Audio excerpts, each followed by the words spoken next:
Hello, general chemistry students. This is the third video of our SLO 5.2 where we're talking about the second law of thermodynamics. In the last video, we described the thermodynamic parameter of entropy. And you recall from first semester, we talked about the thermodynamic parameter of enthalpy. And so what we need to do is figure out, okay, so how do we determine if a process is going to be spontaneous?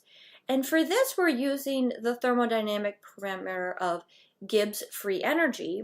And what I'll show you today is how Gibbs free energy is really derived from the second law of thermodynamics. All right, so remember this predicament. We have four types of reactions because we have two different thermodynamic parameters.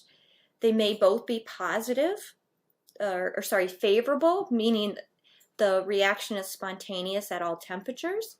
They may be both unfavorable, meaning the process is not spontaneous at all temperatures. But remember, we also have the situation where we may have one favorable parameter and one not favorable parameter, and we have to decide what is the temperature dependence of that process, and we're going to use something called Gibbs free energies. I'm going to show you how we can get to that. All right, so Gibbs free energy comes from a man named Willard Gibbs, who received the Nobel Prize for this discovery of free energies and reactions. And so Gibbs free energy really comes from the second law of thermodynamics that says for spontaneous processes, the entropy of the universe is always increasing. And so we can look at the entropy of the universe in terms of its system and in terms of its surroundings. So remember in the last video we talked about, okay, so how do you measure the entropy of the system? Well, we can do that by measuring the entropy of that reaction. So we used standard molar entropies to determine the entropy of the system. And then we can look at the entropy of the surroundings. And in this case, we're measuring the energy dispersal, so we can measure the amount of enthalpy, which is a measure of heat in chemical reactions, into the surroundings, so negative enthalpy of the system. So again, we can use those enthalpies of formation to figure out what is the enthalpy of the system. All right, and if we want to measure the energy dispersal at a particular temperature, this whole term together really is the entropy of the surroundings. All right, so then what we can do is just multiply through by negative t, and we end up with something that looks like this, where we have an enthalpy of our system minus temperature times the entropy of our system. All right, and that's equal to this parameter. We're going to change that parameter to Gibbs free energy and call it the Gibbs free energy of the system. And so this leads us to the Gibbs equation. So the Gibbs equation relates our thermodynamic parameters of enthalpy and entropy with temperature. So here, now we can solve for the Gibbs free energy given those values, and we can determine if a process is going to be spontaneous or not.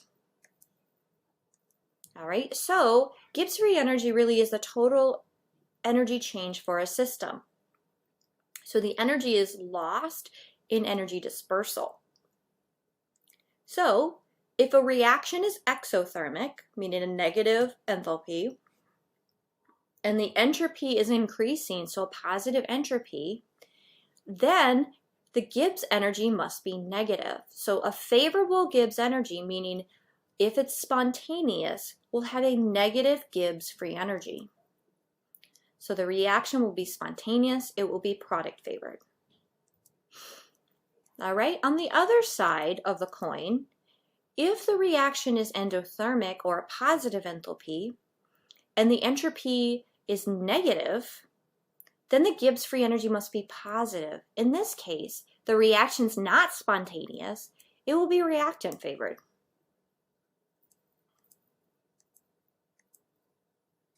All right, and to sum that up, a Gibbs free energy that is product favored will be negative. A Gibbs free energy that's reactive favored would be positive. But if you have a mixture of favorable and unfavorable enthalpies and entropies, then the Gibbs free energy is going to be temperature dependent.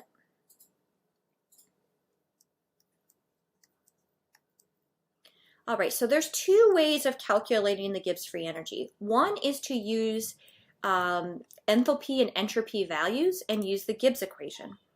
The other way is to use tabulated values of free energies of formation. So just like we did with enthalpy, just like we did with entropy, we can do the same thing with Gibbs free energies, where we take the products of the Gibbs free energies of formation minus the reactants. All right, so we're going to do exactly the same thing we did with enthalpy and entropy. All right, so we're going to evaluate both ways of determining the free energy. So in this case, we're going to use the free energies of formation of products minus the reactants times their stoichiometric coefficients. So we can't forget that part too. All right, and if we look at the Gibbs free energies of formation, you're going to notice that the Gibbs free energy of formation for elements is 0. Everything else is going to have a value. So elements is 0, just like we saw with enthalpies of formation. Another thing to note is that the Gibbs free energies are in kilojoules per mole. So always important to pay attention to those units so that we can keep them consistent. All right, so let's take this combustion of acetylene. We're going to use the enthalpies of formation to calculate. And so if you look up these values, you're going to take 2 times carbon dioxide plus water and subtract from it 2 times acetylene. And you should get minus 1256 kilojoules. Again, using the standard molar entropies, and you can find these values either online or in a general chemistry textbook. We're going to do the same thing for entropies. And then we're going to calculate using the Gibbs equation. So the Gibbs equation, remember, we have to keep units consistent.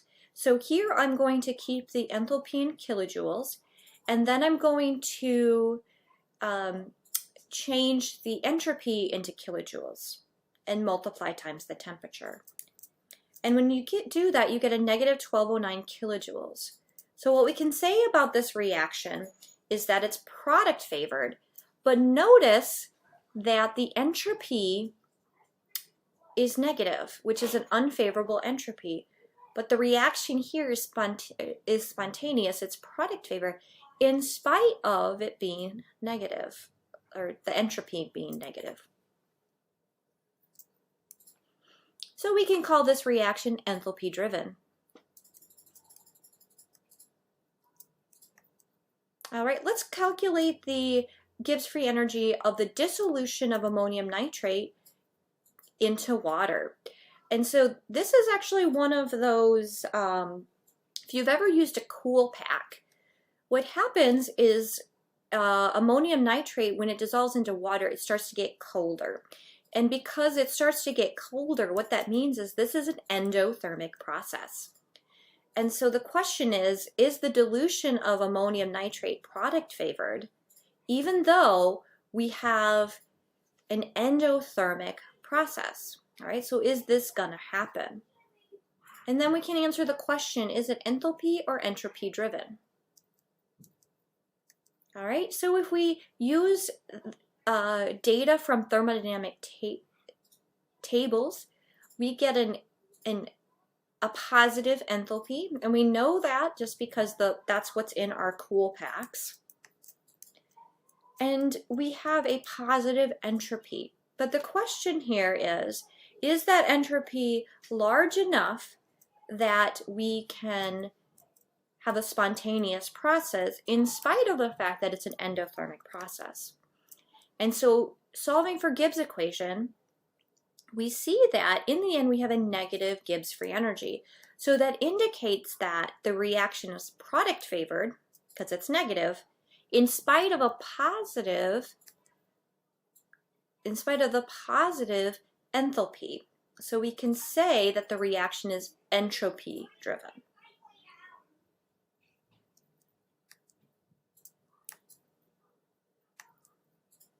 All right, so we gave two examples of using the Gibbs equation to find the Gibbs free energy. Now the other example is we can use tabulated values of the Gibbs free energies of formation to find the Gibbs free energy of the reaction. So again, we're going to take products minus reactants to give us the Gibbs free energy. All right, so let's look at the combustion of carbon.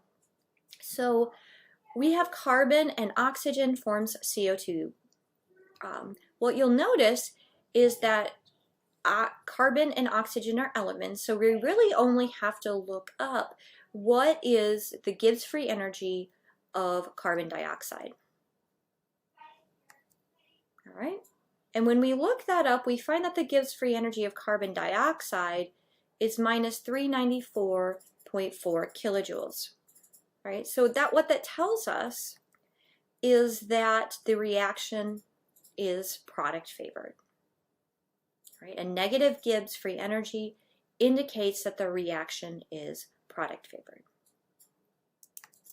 All right, so that is the end of this video on Gibbs free energy. Thank you.